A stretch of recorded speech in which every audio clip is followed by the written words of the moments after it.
Welcome to Study Loop.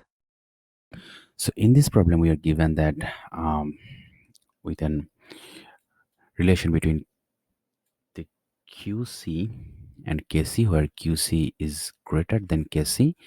And in first part of this question, we have to find out how much the reaction will proceed to reach the equilibrium.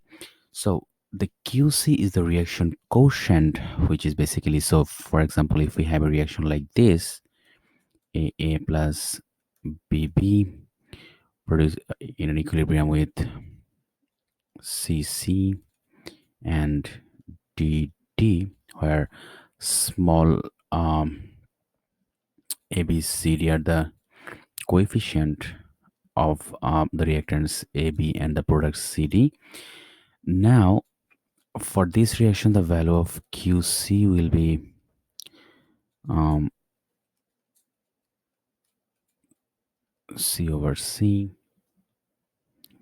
times D over D, and then over the reactants concentrations again.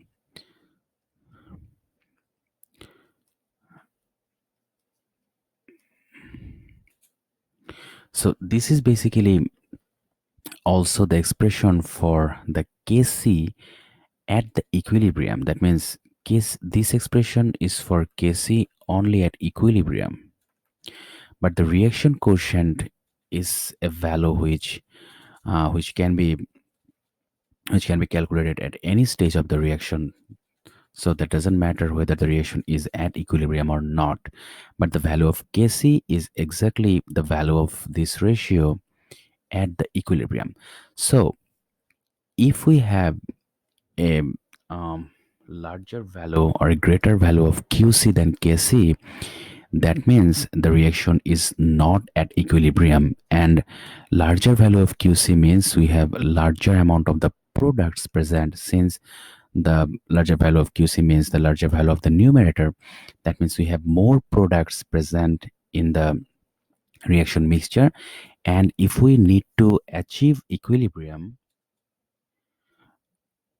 or if we need to reach the equilibrium, that means we need to reach the value of Kc. And if we need to reach the value of Kc, we have to lower the value of Qc. And how we can lower that? We can decrease the amount of our product and increase the amount of our reactant. So by um, favoring the reaction or favoring the reverse reaction, or by forming or producing some of the reactants, we can increase the value of the concentration of the reactants, and we can decrease the concentration of the products, and in this way we can decrease the value of QC, and at some point we'll have the value of QC equal to Kc, and finally um, the reaction will reach the equilibrium.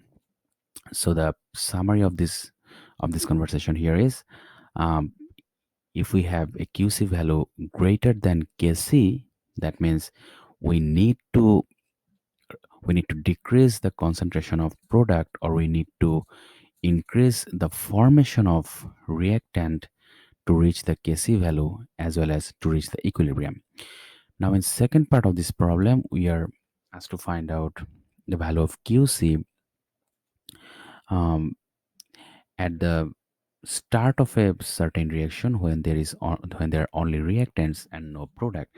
So if we consider a reaction like this, where A is being so here A is the reactant and B is the product, that means the value of QC will be concentration of the product over the concentration of the reactant. So if we do not have any product at that time, that means this will be zero. The product concentration will be zero over the reactant concentration. And as we know that the zero over something means zero. That means for a reaction, um, at the start of that reaction, the value of QC will be zero. When there is no product formed, the value of QC will be zero.